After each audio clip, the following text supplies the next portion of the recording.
But it was fucking great. And if I were single and I were just on Instagram trolling for pussy, I wouldn't have somebody that I could just go hang out with like a friend, throw around a pigskin, then take home and bang.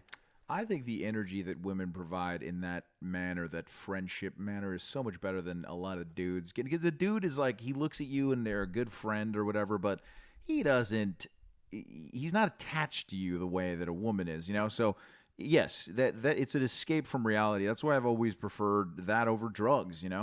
I've always enjoyed the sexual pleasure and the just hanging out with a girl over any kind of drug or alcohol or dudes for a long time. But then it bit me in the ass, just like every other drug and thing that you get addicted to. So I've learned from it, and I'm trying. I should be in rehab, to be honest. For sex addiction? Oh yeah, for sure. What do they do? Show you pictures of ugly chicks or what?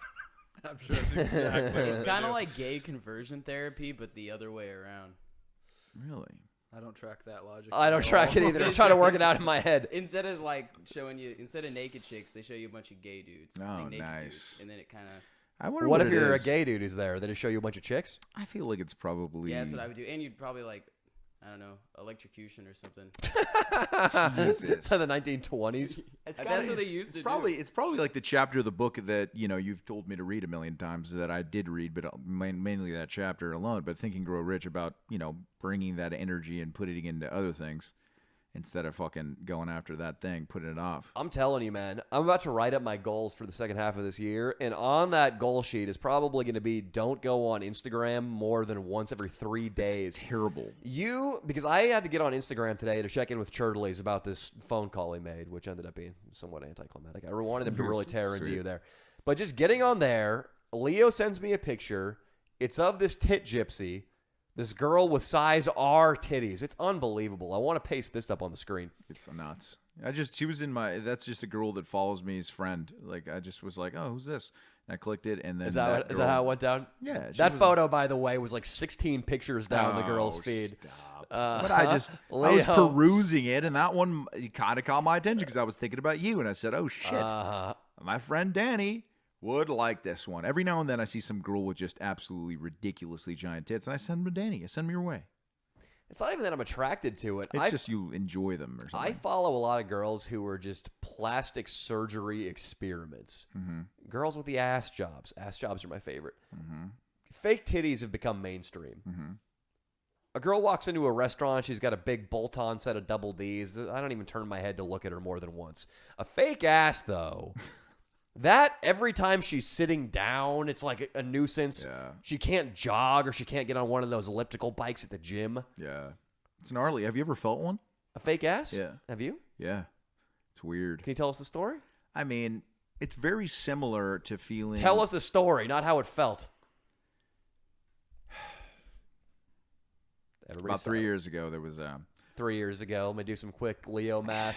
Last month, what happened?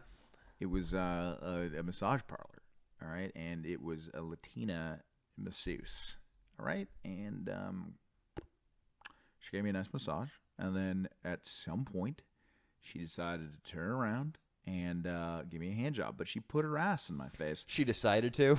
Yeah, she decided just out of the blue? Yeah. So, there was no negotiation or anything. She was just kind of being a nice young lady. Turned around, put her ass in my face, and grabbed my hand and put it on... her butt, and then she took off. She kind of lowered her jeans, and so I got a good feel of her butt. She was, it looked pretty spectacular. Just, she was like an older woman, maybe like 40, in the mid 40s, and her ass was like ridiculous when I first walked in. So I was like, oh, that's interesting. That might be fake. I didn't really think that because I didn't even know that this was a thing that much back. It was, 3-4 years ago. So then. You got a good grab of it, and it's just like... Translation 3 or 4 weeks ago. It's like really... Well, all COVID, come on now. Everything's closed. I wish. Yeah, they totally play by the rules of those jerk-off parlors. You would think... Dude, I've been Going by my regular massage places, and like the one down the street here, buddy. Yeah. You know that one? I told my neighbor about this, by the way. Leo always What? talks about this jerk-off parlor that's down by our local 7-Eleven. Well reviewed by many of my friends. And there's this really cool black dude who lives down our street, and I always stop and talk to him for 15 minutes. And I wanted to give him some juicy gossip about the neighborhood, so I told him that. And he was like, "Oh shit, you ain't kidding me? Yeah. They'll jerk you off over there? Fuck, I'm gonna go check that motherfucker out." And I was like, "Hell yeah, dude, let me know about He's it." got to go in, check it out. After COVID, he's fucking going to, and I'm gonna get the report. Hell yeah. So yeah, she put her ass in my face, and now this thing was ridiculous. It's like she would not have to work out. It just looks amazing. Like it looks how like do you a know it was cartoon. Well, I felt it. You feel the silicone in there. It's like a fake boob, but on the ass. It's the same idea, but huge. It's like a huge silicone, strange thing. Like it feels like you can pop it. B, how did she afford that on a jerk-off masseuse's salary? She probably got it down in TJ. She was pretty cute. She was probably an ex big time prostitute. What a sad career road. Yeah, but she looked like we spoke in Spanish afterward. She was very sharp. I feel like she doesn't do drugs or anything. So she was just probably stacked the cash that way. Maybe she made a living like that, and maybe just does this as a little, maybe it's her hobby. I don't know. She made a couple trips to Mexico with a truck and. Yeah, maybe Mexico for sure. I mean, in Colombia, if she's Colombian, so Colombia is one of the most, everyone gets plastic surgery there. So she probably could, make a few bucks in America and go to Colombia and do it. So that's probably I was what she did. referencing that she was cartailing drugs across the border. Maybe, dude. Fuck.